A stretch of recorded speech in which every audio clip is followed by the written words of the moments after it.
D'ailleurs, il déteste le sport. Il préfère s'enfermer des heures au cinéma à s'esquinter les yeux. Enchanté, mais tout cela ne répond pas à ma deuxième question. Laquelle? Est-ce que c'est toi, John Wayne, ou est-ce que c'est moi? Ah bon, bien sûr, ce n'est pas avec ça que tu vas gagner ta vie, quoi.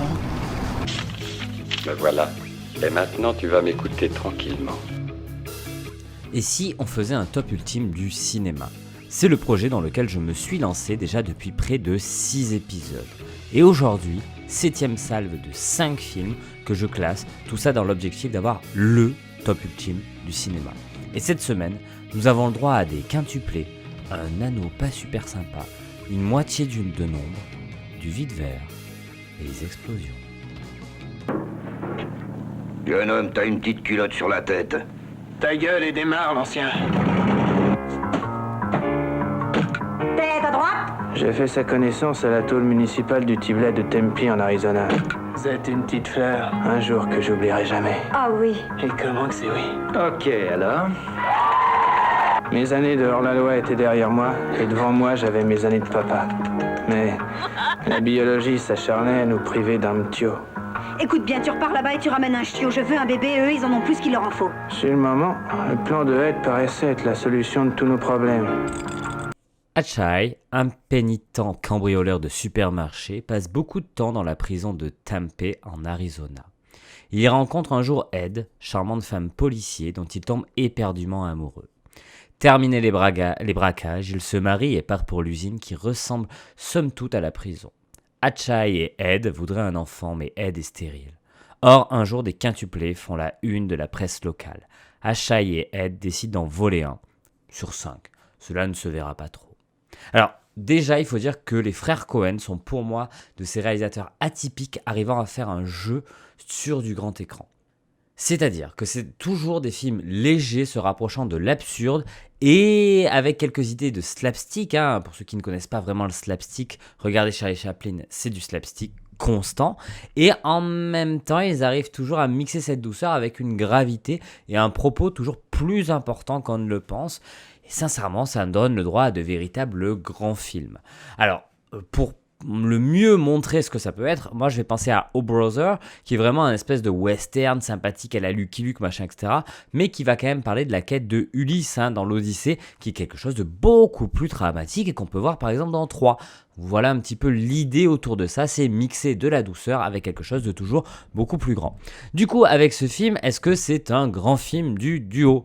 Je ne crois pas. Je ne crois pas que le film soit un grand film parce qu'il s'embourbe dans son récit et devient par moments un peu redondant. Est-ce que ça en fait un film inintéressant ? Non, vraiment pas. C'est tout le contraire. Premièrement, le film nous parle frontalement de plusieurs choses, l'envie d'avoir des enfants et le pourquoi on veut ou pas en avoir, et surtout la difficulté liée à la stérilité. Alors, c'est un film des années 80, donc on va nous parler surtout de l'hétérosexualité, des choses de l'époque. On a même certains clichés qui ne sont pas épargnés. La femme un peu hystéro qui veut l'enfant. Mais bon, c'est comme ça et ça fait partie un petit peu de cette époque-là et ça donne aussi des choses intéressantes à voir celui-ci sur celle-ci. Et c'est aussi forcément elle qui devient stérile. Mais le film va un peu plus loin et questionne beaucoup le couple classique et ses envies. Clairement, stérile. Le jeu de mots n'est pas du tout assumé, alors je t'invite vraiment à aller dans les commentaires et à m'insulter. Ouais, je te jure, c'est la première fois que je te le propose. Donc, vas-y. Maintenant, parlons un peu du positif. Déjà, 2 mots, Nicolas Cage. Juste ça devrait vous convaincre de visionner le film, car il y est juste incroyable. Deuxièmement, la réalisation est extrêmement soignée et sacrément aventureuse. Elle donne les prémices du meilleur des deux frères pour terminer en beauté. Le final est certes foutraque, mais il est surtout une décharge d'adrénaline sacrément survitaminée. Et si je devais garder une scène, la chose à garder, c'est le personnage fantasmé du motard tueur à gages sanguinaire, qui rentre dans l'histoire avec un stéréotype ultra affirmé et un charisme des plus palpables. On y croit, ça marche bien et toutes ces scènes sont dans une démesure amusante mais aussi un peu terrifiante et ça m'a beaucoup fait penser à une série qui passait le dimanche après-midi chez toutes les bonnes mamies qui se respectent. Walker Texas Ranger. Pour la place, 15e devant Capitaine Orgasmo et juste derrière The Lure.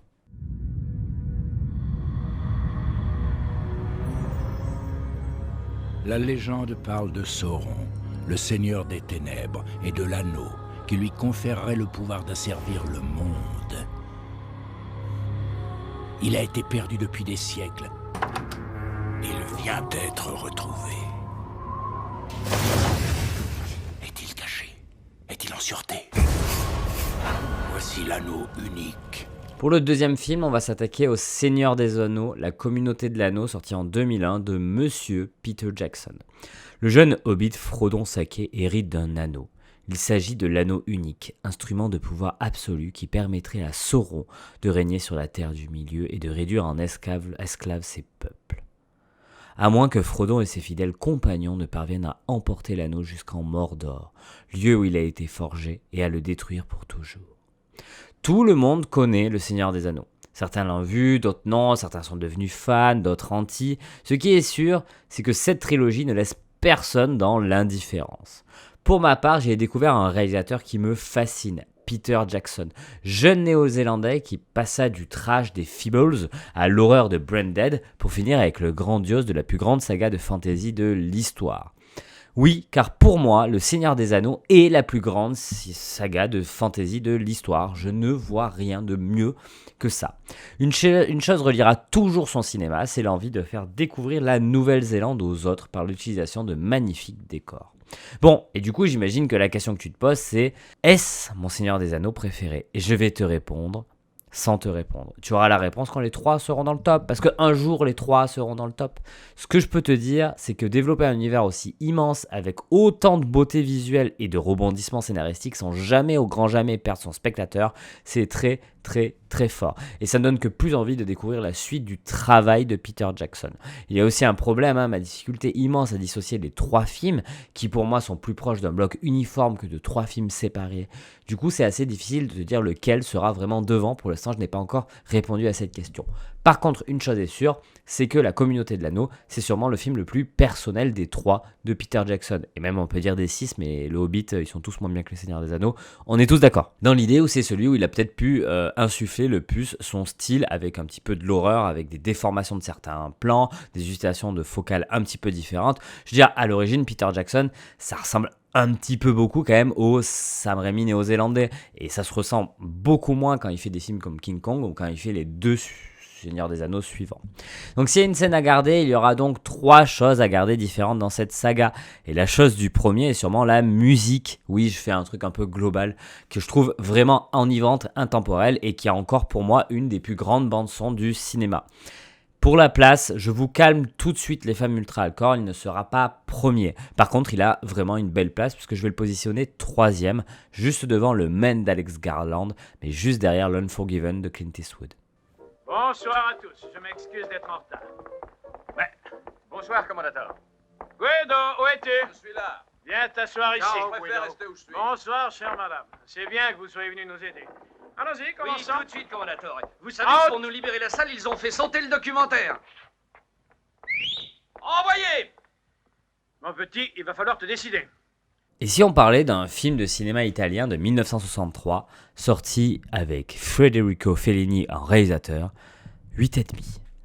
Guido Anselmi, un cinéaste réputé, suit une cure de repos. Pour son prochain film, il écoute les conseils de ses amis. Le tournage commence, mais subitement Guido n'est satisfait de rien. Les doutes l'assaillent, Guido s'évade alors dans ses visions et revoit des épisodes de son enfance. C'est toujours difficile de parler d'un film salué par tout le monde comme étant un chef-d'œuvre. Surtout quand on parle d'un des plus grands mythes du cinéma italien, Federico Fellini. Et si je vous dis que nous avons là le film le plus personnel du maître, parlant de sa dépression, de son regard du monde, de sa folie, de sa jeunesse, et tout ça avec une démesure gigantesque de décors, de création visuelle, et surtout narrative avec un vrai éclatement du propos entre le rêve et la réalité. Pour les cinéphages et les cinéphiles, on ne fait que parler de cinéma, avec des mises en abîme fréquentes, et donc forcément ça fait pétiller notre regard d'amoureux du 7e art. Et en plus, on y voit le témoignage d'une vie d'un des plus grands cinéastes de tous les temps et peut-être le cinéaste italien le plus connu, montrant son passage à l'âge adulte, autrement appelé crise de la quarantaine. Oui, c'est une petite blague. Et je ne sais pas vraiment où aller avec ces quelques mots tellement le film est riche. 8,5, c'est une véritable déclaration d'amour à toute personne aimant le cinéma. Alors il faut le voir comme s'il est ce qu'il est, un véritable chef-d'œuvre. Et je n'aime pas qu'on utilise ce mot chef-d'œuvre à fortiori. Hein. Je veux dire, jusqu'à maintenant, par exemple, dans tous les films que j'ai, dans les 30 films, pour l'instant 32 même, c'est le 33e celui-ci, que j'ai donné, aucun film n'est un chef-d'œuvre. Celui-ci l'est parce qu'il arrive à choper une quintessence de ce que peut amener Fellini, et c'est d'ailleurs pour moi le meilleur film de Fellini. Et si je devais garder quelque chose, la première scène de mise en abîme où l'on voit comment Fellini entrevoit la création à l'instar d'un dieu, il est autoritaire, incarné, et tout ça dans un seul but, sa vision. Je pense que le film me touche au plus profondément car il décrit exactement la vision de Fellini. Il y montre clairement aussi ses doutes et ses failles, mais surtout il nous montre sa vision. Et il n'y a rien de plus touchant pour ma part que d'apprendre à connaître la volonté profonde d'une personne. Et en plus, ça nous donne aussi une dernière chose. 8,5 est un film dont personne ne pourra connaître parfaitement la signification à part Fellini lui-même. Et vu que ce bon vieux Fellini est décédé, plus personne ne peut le savoir. Car celui-ci est tellement autobiographique qu'il peut avoir tellement de clés différentes de lecture que nous ne pouvons pas avoir parce que nous n'avons pas assez de choses. Et ça laisse une place à l'imaginaire collectif énorme et ça j'adore. Vu mon éloge, tu l'as compris, puis je l'ai un petit peu vendu puisque j'ai dit que c'était le premier ou le seul pour le moment chef-d'œuvre que j'ai vu dans cette sélection, que je vous ai parlé dans cette sélection. Il est premier, 8,5 est le meilleur film de cette sélection. Juste devant quand même, hein, il faut pas l'oublier, un excellent film, L'Esquive d'Abdelatif Kechiche. De rien.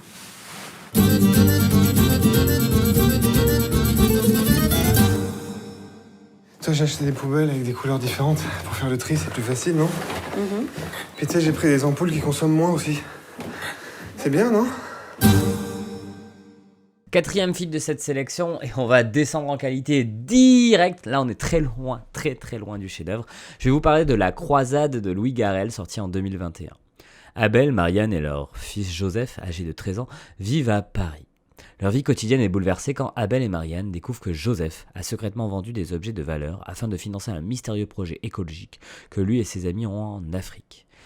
Les 3 premiers films de cette 7e section étaient de sacrées créations. Hein. Vraiment, on a eu droit quand même aux frères Cohen, à Federico Fellini et à un tout petit film, Le Seigneur des Anneaux de Peter Jackson. Donc vraiment des gens qui ont des visions et des choses très intéressantes à dire sur le médium. Là, on va redescendre sur Terre à toute allure. Donc on peut remercier Louis Garrel de nous remettre les pieds sur terre, hein, même si je pense pas que Louis Garrel soit le professionnel pour ça, au vu de certains de ses propos. Hein. Oui, c'est bien lui qui a dit que les gens allaient se désabonner des plateformes pour retourner au cinéma. Ouais, je pense que t'es très clairvoyant, hein, Louis Garrel, continue comme ça. Bref, c'est quand même un acteur que j'apprécie, hein, je veux dire, en termes, il sait bien jouer. Hein. Je ne suis pas un grand fan, mais j'aime bien certaines de ses prestations. Forcément, son rôle dans Saint-Laurent, hein, ou Le Redoutable, qui m'ont beaucoup plu.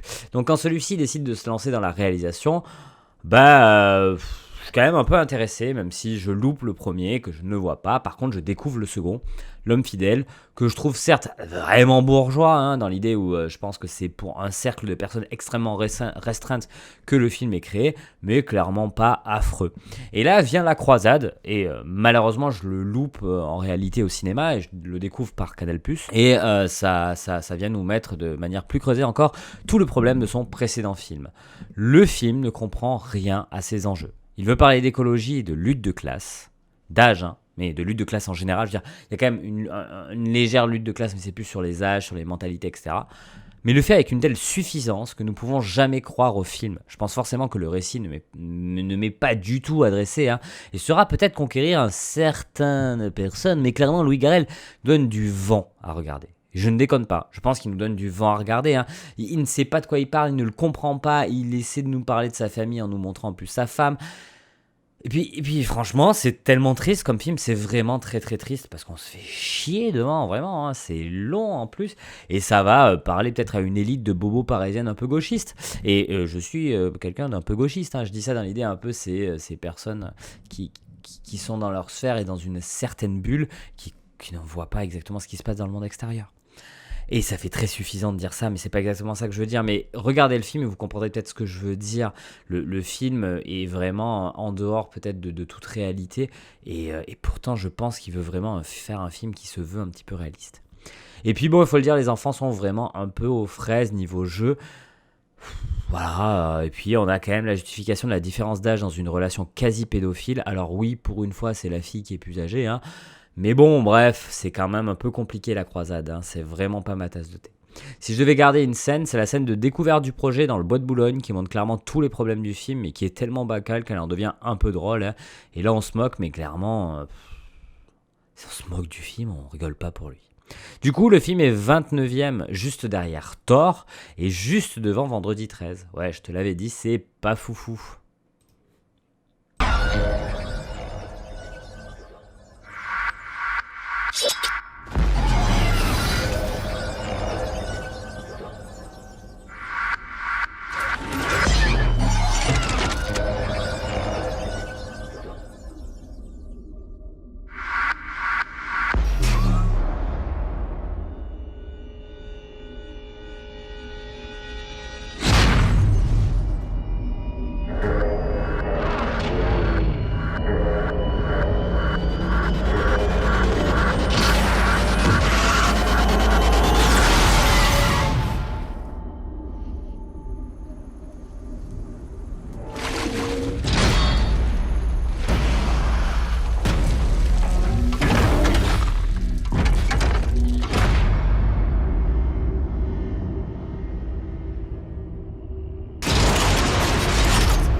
Et si on parlait de gros robots, on va parler d'un film sorti en 2007 par Monsieur Michael Bay, Transformers. Une guerre sans merci oppose depuis des temps immémoriaux deux races de robots extraterrestres, les Autobots et les cruels Decepticons. Son enjeu, la maîtrise de l'univers dans les premières années du 21e siècle. Le conflit s'étend à la Terre. Et le jeune Sam Witwicky devient à son insu l'ultime espoir de l'humanité. Semblable à des milliers d'adolescents, Sam n'a connu que les soucis de son âge, le lycée, les amis, la voiture, les filles. Entraîné avec sa nouvelle copine Michael, au cœur d'un mortel affrontement, il ne tardera pas à comprendre le sens de la devise de la famille Witwicky, sans sacrifice, point de victoire. Michael Bay est pour moi un réalisateur plaisir coupable, alors qu'il n'en est pas forcément un. Je comprends pour toute personne sortie de la Fémis que le réalisateur bigarré d'Outre-Atlantique s'apparente à des explosions, un scénario pas plus long que le synopsis, et à un cocktail survitaminé mais surtout abrutissant. Mais au fond, dans un flot de divertissement constant, Michael Bay est en soi un vrai auteur, tentant des choses de manière sublime par moments, comme son dernier long métrage Ambulance, mais aussi de manière catastrophique, comme son Six Underground, pour Netflix. Et puis, il y a eu le projet Transformers, un projet qui va prendre une très grosse partie dans sa vie puisqu'il va réaliser 5 de ses films, alternant le sympathique au chaotique, et Transformers du premier du nom est celui qui caractérise le mieux les forces et faiblesses de la saga. Premièrement, le film est très satisfaisant car il se passe toujours quelque chose, et souvent de manière assez vivante, par l'utilisation d'une caméra originale et un montage pas du tout surcoté, mais qui arrive à dynamiser le tout. Mais le long métrage est aussi pas mal creux et clairement débilos. Donc Transformers, c'est un peu un paradoxe. Le visionnage n'est pas désagréable, vous allez passer un bon moment, mais il va pas vous apporter grand chose et semble ne laisser que peu de traces dans votre cerveau, et ce qui est un petit peu dommage. Et c'est un petit peu quand même symptomatique du cinéma de Michael Bay, même si on a quelques films qui arrivent à faire mieux, comme je pense Ambulance Sainte-Année ou comme Bad Boys 2, mais la plupart, c'est quand même un peu débilos, mais satisfaisant à voir. Mais ça reste vraiment une frange du cinéma qui est sympathique. Vous allez toujours passer un bon moment devant un Michael Bay, à part Six Underground qui est vraiment long. Du coup, moi, je vous conseille de découvrir Michael Bay. Et c'est même une porte d'entrée assez facile pour découvrir du cinéma d'action de qualité. Et si je dois garder quelque chose, c'est forcément la scène de la panne mécanique qui fait énorme, lourdeau, bof, américain, et en même temps qui dénonce un chouïa le truc. Mais soyons honnêtes, c'est tellement stéréotypé que ça donne surtout un truc bien dégueulasse, bien sale, et du coup forcément un peu drôle. Au niveau de la place, 22e, donc c'est pas honteux en soi, il est juste derrière Shaun of the Dead et juste devant Goliath. Oui, je pense que Transformers est un film sympathique. Du coup, on a quand même une sélection assez importante qui va un petit peu de partout, allant de des bas-fonds de la merde avec la croisade jusqu'à 8,5 qui est pour moi le meilleur film, et on en a même 2 dans le top 5 avec aussi le premier Seigneur des Anneaux qui arrive en 4e position. C'était vraiment une semaine très dense avec des films que je suis très content de vous avoir parlé, et moi je vais te dire à dans 2 semaines, et d'ici là, mate des films. Sauf la croisade, ça t'es pas obligé. C'est déjà pleuré, c'est déjà pleuré. Oh, c'est agaçant à la fin.